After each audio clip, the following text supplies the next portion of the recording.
Hey y'all, thanks for stopping by. So, it's been a busy couple of weeks for video games. There's been so many expos and shows that I'm having a hard time to keep up with it.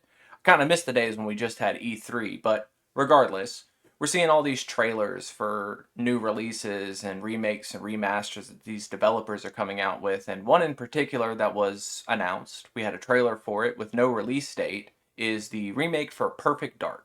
It was an N64 shooter game. I believe it came out in 2000, which might be before your time for when you were playing video games. Personally, wasn't really my cup of tea, if I'm honest. As an N64 shooter, the controls were questionable to say the least.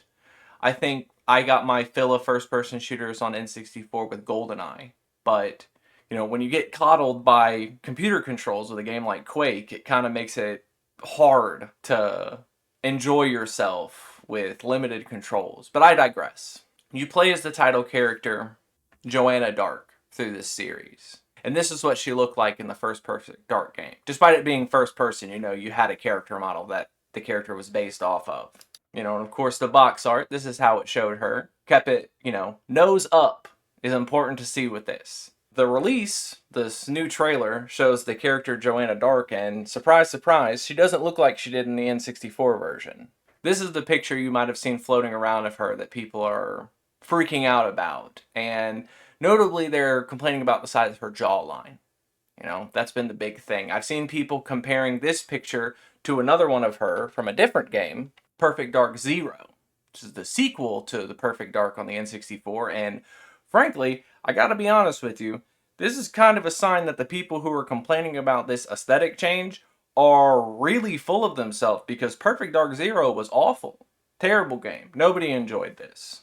If you see anybody who's honestly trying to defend Perfect Dark Zero, run from them. They're not giving you good advice on what video games to play. They don't know what a fun video game is or what an enjoyable experience is. But I digress. This large jaw thing, you've probably seen complaints about this before in other video games or in other TV shows or movies or cartoons or anything like that, of people complaining about women having large jaws. Some people will say that this is a pandering to the woke agenda, that this is some transgender agenda trying to force you to believe that women can have big jaws. Now, this is kind of a weird thing to drum up about because, frankly, some women do just have large jaws. The character face model for Joanna Dark is a real model, and surprise, surprise, she's got kind of a big jaw. Her jaw, I would say, matches what Joanna Dark looks like. The same sort of shape, the same sort of profile. Now, I don't have any issue with this, personally. I like this idea that faces in video games look like faces in real life. However, I will say there is an inherent problem when it comes to this. We'll call it the heroic jawline, right? Because that's what this is.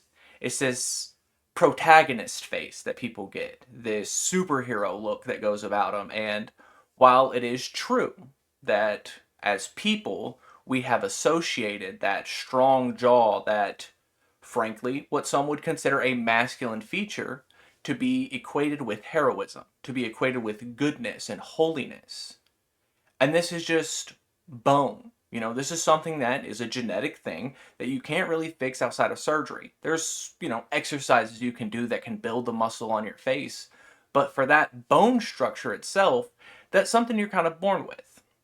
And I don't think it's a good thing to equate looks with morality, to equate a jaw or a chin with being good, with being a hero. I would prefer if we saw a wider variety of faces on heroes. One of the first videos I ever made on this channel was about the God of War series, showing us a wide variety of male body types. We had Fat Thor, Skinny Tyr, bodybuilders Magni and Modi. And with women in video games, it seems like we're stuck with two options. You either get brolic, heroic, Cara Dune sort of looking character, or effeminate, effete, tiny waist, huge tits, a pinup model.